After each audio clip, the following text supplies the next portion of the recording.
Smart Listener, pagi hari ini kita mendengarkan sebuah lagu yang dibawakan bersama-sama oleh Justin Bieber, Purbeer, kemudian juga J Electronica, Hard to Face Reality. Dan dari lantunan lagunya tadi, dari liriknya begitu ya, Smart Listener, ada lirik atau bagian-bagian yang mengatakan sometimes it's hard to face reality, tetapi kemudian juga diingatkan di lagu ini, don't be afraid to stand alone, don't be afraid to stand outside the door alone. Nah, apa yang harus kita lakukan? Apa yang harus kita ucapkan mungkin, atau apa yang harus kita sikapi ketika kita mendengar atau menerima kabar duka cita? Dan saya tahu barangkali di sekitar kita, mungkin sahabat, sanak, famili kita dekat sekali dengan kabar duka cita beberapa waktu belakangan ini. Terus kemudian apa yang harus kita sikapi? Selamat pagi Smart Listener dan juga sahabat yang bergabung. Selamat berjumpa kembali dalam Smart Happiness ya. Kesempatan pagi hari ini Anda bersama-sama dengan saya Nurlija, menemani Anda 1 jam ke depan. Dan saya sudah bersama-sama dengan narasumber kita di bidang happiness dan juga leadership. Ada Pak Arfan Pradiansyah. Selamat pagi Pak Arfan. Masih Selamat pagi Mbak Ola, apa kabar hari ini? Coklat. Sehat selalu ya Mbak Ola ya? Ya tidak bisa dibilang sehat selalu karena sekeliling saya tidak selalu sehat. Oke. Tapi terus berusaha untuk semangat ya dalam kondisi sekarang ini gitu ya. Oke, ini lagu yang ya agak sedikit menghentak, tapi liriknya ini benar-benar sebenarnya membuat kita tuh jadi sadar, iya ya, memang berat nih kalau kita harus berhadapan dengan sebuah kenyataan. Nah, ini berkaitan dengan tema yang akan kita bahas. Nah, di bagian mana yang mungkin Pak Arfan ingin memberikan penekanan dulu atau ingin highlight sebelum kita masuk ke topik? Silakan Pak Arfan. Terima kasih banyak Mbak Ola ya. Jadi pagi hari ini kita mengangkat sebuah tema yang sangat aktual sesuai dengan kondisi yang kita hadapi di hari-hari ini, yaitu bagaimana menyikapi sebuah kabar duka gitu ya. Karena di hari-hari ini kita sering sekali gitu menyikapi, mendengarkan, membaca berbagai kabar duka ya di WA group, di sosial media, itu jumlahnya semakin banyak. Saya satu hari saja bisa 3 kali kehilangan teman gitu dalam satu hari ya di hari-hari ini. Apakah itu karena COVID maupun non-COVID gitu ya. Jadi ini menjadi keprihatinan kita bersama ini, Mbak Ola. Ya, karena itu saya menampilkan lagu ini yang saya kira sangat tepat sekali ya untuk menyikapi situasi pada saat ini ya. Jadi ini dari Justin Bieber ya, dia bilang, sometimes it's hard to face reality. Memang kadang-kadang sulit ya bagi kita untuk menghadapi kenyataan. No, it hurts to see the truth in your face. Ya, tahu bahwa ini sesuatu yang sangat menyakitkan gitu ya, sebuah kenyataan yang sangat menyakitkan ada di depan mata kita. Circumstances bring you down to your knees. Ya, keadaan di luar ini memaksa kita untuk berlutut, ya, membuat kita untuk berlutut, ya, berlutut dan berdoa begitu ya. Go on and cry an ocean, but don't drown in it. Ya, silahkan lanjutkan dan silahkan menangis. Ya, untuk menyalurkan duka cita kita ini, but don't drown in it. Tapi jangan tenggelamkan diri Anda di sana. Itu Mbak Ola, kata pentingnya ya dari lagu ini. Ya, oke. Baik, nanti kita akan gali ini, tapi kita mau undang dulu Smart Listener, silahkan Anda bisa pergunakan WhatsApp kami, atau juga di YouTube channel Smart FM, Anda bisa live chat di sana ya. Saya yakin kita semuanya pernah, mungkin tidak saat ini, mungkin di waktu yang lalu begitu, atau mungkin beberapa tahun yang lalu barangkali, adakah di antara Anda yang mendengarkan kabar duka, menerima kabar duka, apakah itu mungkin sahabat, apakah itu mungkin teman kecil Anda, teman sekolah gitu ya, atau mungkin justru itu adalah sanak family. Boleh ya share ya ke kami gitu, bagaimana Anda menyikapi pada saat itu, ketika mendengar kabar duka itu. Anda bisa share ke 0812 11 12 959, kemudian juga Anda bisa live chat di YouTube channel Smart FM, kami sedang live di sana. Pak Arfan, kalau kita bicara tentang kabar duka gitu ya, ini kan tadi seperti yang Bapak sampaikan, ini sedang memang update banget. Kita bisa setiap dalam satu hari gitu ya, kita mungkin membaca, melihat, mendengar langsung, atau bahkan kita mengalaminya sendiri gitu. Nah, sebenarnya itu natural kan, alaminya manusia kan, ketika kita merasa kehilangan, lalu kemudian kita sedih, kita merasa kayak ada yang hilang begitu. Itu sesuatu yang alami, karena ini seringkali dibenturkan dengan soal kita nih orang yang beragama dan beriman begitu, Pak Arfan. Ya. Pak Arfan. Ya, terima kasih Mbak Ola ya. Jadi seperti yang selalu saya sampaikan ya dalam Smart Happiness ini, semua emosi itu kan sesungguhnya positif ya. Termasuk dengan emosi yang namanya sedih, merasa berduka, merasa kehilangan. Itu adalah sesuatu yang positif ya, sesuatu yang menunjukkan bahwa kita ini makhluk sosial. Ya, kita punya hubungan dengan banyak orang. Ya, kita connected dengan banyak orang begitu ya. Sehingga ketika ada rekan kita, teman kita, sahabat kita, keluarga kita, kerabat kita yang berpulang begitu, kita pasti merasa berduka cita gitu. Jadi itu sesuatu perasaan yang harus kita lalui gitu. Jadi jangan menolak gitu ya. Yang seringkali salah itu adalah ketika kita menolak gitu dengan mengatakan bahwa ini adalah perasaan yang negatif dan bukankah kita harus berbahagia kan seperti itu. Ya, jadi kita menolak perasaan-perasaan seperti itu. Justru perasaan-perasaan seperti ini sesungguhnya adalah sebuah informasi gitu ya. Ada sebuah informasi yang harusnya kita tangkap gitu. Informasi dari alam semesta bahwa ada sesuatu yang hilang dari diri kita gitu. Ya, jadi kita perlu menyikapi ini dengan secara manusiawi juga gitu. Ya. Tetapi seperti yang diingatkan oleh Justin Bieber tadi, jangan larut. Nah, ini dia. Okay. Ya, ketika kita larut, akhirnya kita kehilangan kesadaran kita secara umum gitu ya. Akhirnya kita tidak merasakan yang namanya kebahagiaan lagi kalau seperti itu. Karena setiap hari selalu bertanya-tanya hari ini ada berita buruk apa lagi yang akan kita terima, berita duka apa lagi begitu ya. Akhirnya kita kehilangan kebahagiaan kita gitu Mbak Ola.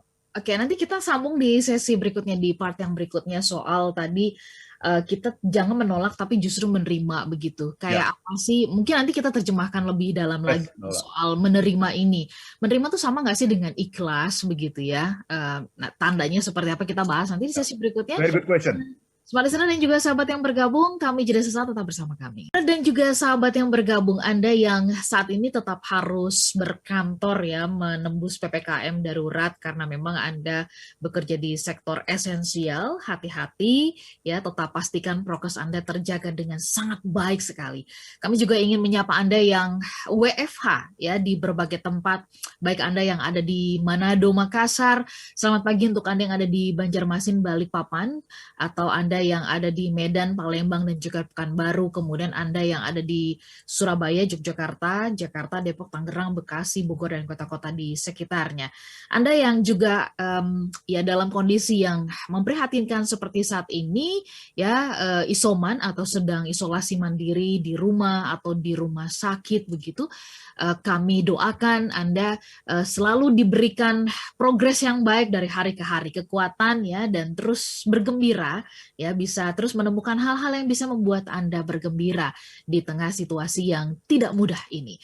Nah, kita lanjut perbincangannya di kesempatan pagi hari ini, Smart Happiness. Namanya juga Smart Happiness. Nah, ini gimana caranya membangkitkan rasa bahagia ya, di tengah ada banyak banget rasa duka. Pas ini Pak Arfan, kita sedang membahas mengenai bagaimana menyikapi berita duka. Nggak sampai 5 menit gitu ya. Saya menerima juga berita duka nih di WhatsApp dalam grup saya, dalam tim saya di Smart FM, mertua dari salah satu tim kami ya, tim sales, Udina, ini dikabarkan meninggal dunia. Nah, innalillahi wa inna ilaihi rajiun ya. Iya, jadi ini yang tadi disebut oleh Pak Arfan ya, begitu dekatnya dan mungkin berganti bertubi-tubi di WhatsApp, di sosial media dan sebagainya. Pak Arfan, ini seringkali yang kan itu kalimat-kalimat itu kayak jadi cuman berjalan aja kayak teks gitu ya. Ketika kita mengatakan gini, diterima aja, udah diterima, jangan ditolak, ikhlasin gitu. Nah, ini yang seringkali sulit untuk menemukan apa sih makna dari menerima atau mengikhlaskan itu, Pak Arfan. Monggo boleh dibukakan kepada kami lebih dalam lagi, silakan Pak. Ya, terima kasih banyak Mbak Ola ya. Jadi yang ingin saya katakan di sini adalah setiap emosi itu adalah informasi. Itu yang harus kita tangkap. Jadi seperti kita di dashboard mobil gitu ya. Kalau dashboard mobil kita ada yang menyala, kita harus tahu nih, ini apa nih maksudnya nih. Ini menginformasikan sesuatu gitu. Jadi setiap emosi itu positif. Tidak ada emosi negatif, itu tidak ada. Setiap emosi itu positif. Nah, bagaimana dengan kesedihan? Kesedihan itu adalah emosi positif yang menunjukkan kepada kita bahwa kita ini manusia. Ya, bahwa kita ini manusia. Nah, apa informasi yang disampaikan oleh yang namanya kesedihan itu? Iya. Kesedihan itu memberikan informasi kepada kita untuk rilis. Apa itu rilis? Rilis itu melepaskan. Iya. Gitu ya. Dan inilah juga yang dimaksud dengan ikhlas. Ikhlas itu adalah rilis. Ikhlas itu adalah melepaskan. Orang seringkali salah mengartikan ikhlas, Mbak Ola. Biasanya orang mengartikan ikhlas apa? Kita harus ikhlas. Terima gitu. Terima. Iya. Itu salah, Mbak Ola. Pertanyaannya, contoh ya, rekan kita Ibu Dina yang sedang kehilangan mertuanya gitu. Kalau kita mengatakan kepada beliau, diterima saja Bu. Pertanyaannya, dia menerima apa? Enggak ada yang dia terima, dia kehilangan sesuatu kan? Betul. Jadi konsepnya salah. Ketika orang mengatakan ikhlas itu adalah menerima, itu salah. Ikhlas itu bukan menerima. Ikhlas itu adalah melepaskan. Dan itu cocok dengan tadi ketika kita bicara mengenai emosi. Ketika kita bicara mengenai mengenai kesedihan, sedih itu memberikan informasi kepada kita untuk melepaskan, merelakan. Bukan menerima. Menerima tuh menerima apa? Nggak ada yang kita terima. Kalau saya memberikan sesuatu hadiah kepada Mbak Ola, Mbak Ola menerima. Karena ada yang diterima. Ya, terima dengan senang hati ya, gitu Terima kan. dengan senang hati. Tapi kalau kita kehilangan seseorang yang kita cintai, seorang sahabat, kerabat, keluarga, menerima apa kita? Kita bukan menerima. Justru sesuatu yang ada dalam tangan kita yang diambil gitu. Nah, mari kita mengartikan yang namanya ikhlas itu adalah bukan menerima, tapi melepaskan. Kalau kita sudah melepaskan, itu kita akan bisa kembali ke dalam stage kebahagiaan kita yang awal gitu. Itu Mbak Ola. Jadi pemahamannya juga harus diperbaiki. Kita luruskan ya. Namanya ikhlas ya. Nomor satu, kesedihan artinya informasi supaya Anda rilis. Ya. Ikhlas juga sebuah konsep mengenai melepaskan. Melepaskan gitu. Itu Mbak Ola. Let it go gitu ya. Let it go, let it go. Ya, let it go. Baik, sebenarnya kalau gitu lagu yang mengajak kita untuk let it go itu sebenarnya mengajak kita untuk ikhlas gitu ya. Betul. Itu ya Pak Arfan ya. Betul. Saya mempelajari banyak mengenai Buddha ya, Mbak Ola ya. Iya. Dalam ajaran Buddha itu yang paling penting itu adalah let it go. Lepaskan gitu. Bagaimana, dan bahkan Buddha itu mengatakan bahwa seni kebahagiaan dalam hidup itu adalah let it go. Bagaimana kita belajar melepaskan gitu. Itu Mbak Ola. Ya. Saya pas banget tadi subuh-subuh karena nggak bisa tidur terus soal memikirkan soal ini yang kita akan bahas gitu. Saya bikin status tuh gitu ya. Kadang-kadang ada ya, nanti saya lihat ya. Kadang-kadang mencintai itu berarti kita juga harus melepaskan loh gitu. Nah, betul, iya. Nah, Pak Arfan, ini karena tadi Bapak sudah sentuh ya kalimat atau menyebut soal mencintai. Saya pengen tahu gitu Pak Arfan, apakah rasa sedih kita akan semakin tinggi ketika kadar mencintai kita juga tinggi? Jadi artinya akan terasa makin berat nggak sih kalau kita ternyata juga punya tabungan emosi, punya ikatan yang demikian kuat gitu, ada kedekatan.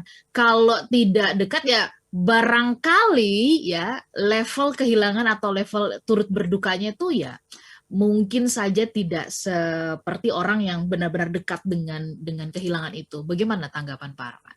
Setuju sekali Mbak Ola. Ya, pasti sebagai manusia kan kita punya lingkaran-lingkaran ya. Ada lingkaran 1, lingkaran 2, lingkaran 3 gitu ya. Jadi semakin dekat dengan diri kita, kita pasti merasa lebih shock gitu ya.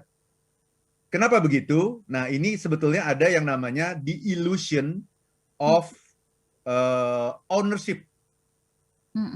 Jadi ada sebuah konsep nih namanya the illusion of ownership. Ilusi kepemilikan gitu. Iya, iya.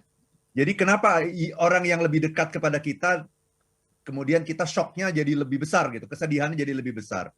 Karena semakin dekat kita punya persepsi, semakin dekat itu adalah milik kita gitu. Merasa punya kita gitu ya Pak Arfan ya? Iya. Semakin dekat itu semakin ini punya kita gitu.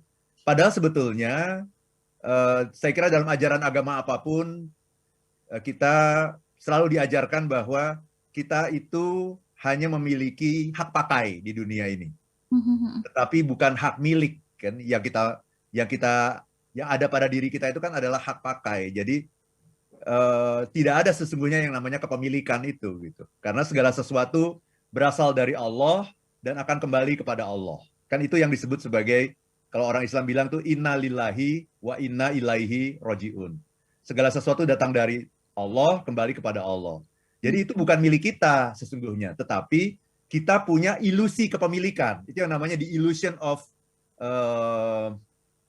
ownership tadi itu ya, bahwa ini milik kita. Kenapa? Karena ini dekat dengan kita, ya. Diri kita sendiri, kemudian pasangan kita, anak-anak kita, orang tua kita, keluarga dekat kita, itu kan lingkaran satu kita itu. Semakin dekat kita merasa ini milik kita, sehingga ketika diambil itu shocknya itu luar biasa gitu. Nah, semakin jauh kita sudah lebih mengatakan kepada diri kita itu bukan milik kita gitu, karena jauh, karena itu sudah termasuk lingkaran kedua, ketiga, bahkan keempat, misalnya begitu Mbak Ola. Oke. Itu, nah ini yang ingin kita gali lebih dalam. Kalau gitu, Pak Arfan, bagaimana caranya ya kita ketika kita mendengar kabar duka di lingkaran, mungkin kita bukan lingkaran pertamanya gitu, bukan lingkaran keduanya gitu ya, untuk bukan cuma sekedar menunjukkan kalau kita ikut berduka cita begitu. Apa yang harus kita sampaikan sih Pak Arfan begitu? Kan kalau misalkan dalam acara pernikahan ya orang yang ngucapin ya orang yang diundang kan. Tapi kalau orang berduka kan nggak mungkin diundang gitu ya. Nah, bagaimana cara yang tepat begitu supaya bisa kita sampaikan itu dari dalam hati? Karena saya pernah punya pengalaman ada teman begitu yang ketika saya sampaikan gitu, ini sedih banget loh, keluarga ini kehilangan anaknya dan itu responnya datar dan dingin. Datar saja, iya. Oh, oke. Udah begitu dan bahkan tidak mengucapkan kasihan atau turut berduka cita ya gitu. Bahkan mengucapkan itu pun tidak gitu. Karena menurutnya saya kan nggak kenal, terus ngapain saya harus mengucapkan turut berduka cita. Nah, ini kita minta tanggapan dari Pak Arfan nanti di sesi berikutnya ya Pak Arfan ya. Saya menyapa Anda yang ada di YouTube channel Smart FM. Terima kasih sudah Anda chat kami. Nanti kami akan bacakan di sesi yang berikutnya. Tetap bersama dengan kami dalam Smart Happiness. Kami mengajak Anda untuk membahas bagaimana menyikapi kabar duka yang kita terima, yang kita dengar, yang kita baca.